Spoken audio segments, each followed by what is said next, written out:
நான் வந்து வர சென்னை சிம்புவோட பண்ண சார் அப்படின்னு சொன்னார். சூப்பர் சார், டெஃபினட்டாக ரொம்ப நல்லாயிருக்கும் பண்ணுங்க. If I don't see myself in that film, I see him there அப்படின்னு சொன்னேன். அப்போது அமித் சார் மாதிரி ஒரு கேரக்டர் என்ன ஃபோன் பண்ணி பண்ண சொல்லி கேட்டார். குமார் அப்படின்னு ஒரு கேரக்டர் வரும், ரொம்ப ஒரு ஸ்ட்ராங்கான கேரக்டர், நீங்கள் அது பண்ணுங்கள்.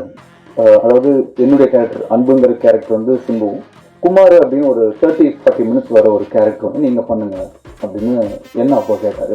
நான் சொன்னேன், சார் எனக்கு பெருந்தன்மை இருக்குது, ஆனால் அவ்வளோ பெருந்தன்மை இல்லை, நான் ஒரு சாதாரண மனுஷன் தான், அதனால எனக்கு அது உடன்பாடு இல்லை சார், தப்பாக நினச்சிக்காதீங்க, நான் அது பண்ணல அப்படின்னு நான் சொல்லிட்டேன். அதுக்கப்புறம் அப்படியே அதை மறந்துச்சு. நான் வேறு ஜன்னலில் போயிட்டேன், அவர் வேறு ஜன்னலில் போயிட்டார்.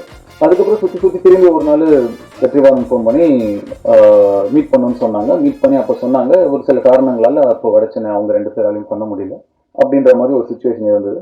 சரி சார், நம்ம வேறு பண்ணலாம் இப்போ வந்து, ஏன்னா இப்போ சிம்பு பண்ணுறதா வந்து if I remember the events correctly தான் நடந்ததுன்னு நினைக்கிறேன்.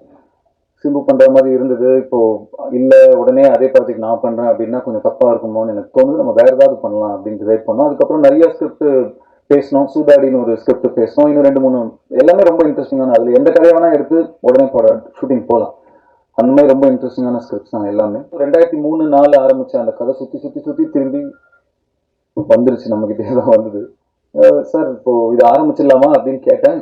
இல்லை கண்டிப்பாக போயிடலாம் அப்படின்னு சொல்லிட்டு ஒர்க் பண்ணிகிட்டே இருந்தாங்க. இப்போது ஐஸ்வர்யா கேரக்டரும் அப்படிதான், அவங்க கேரக்டரும் ஒரு ரவுண்டு போச்சு பெருசாக.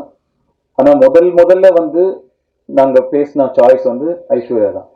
அது சுற்றி திரும்பி அவங்க கிட்ட தான் போச்சு. ஸோ அந்த அரசியல எழுதியிருக்கு, அவங்களுக்கு தான் போய் சேரும் அப்படின்னு. அந்த மாதிரி வந்து நம்மளை சேர்ந்த ஒரு படம் தான் வடச்சென்னை.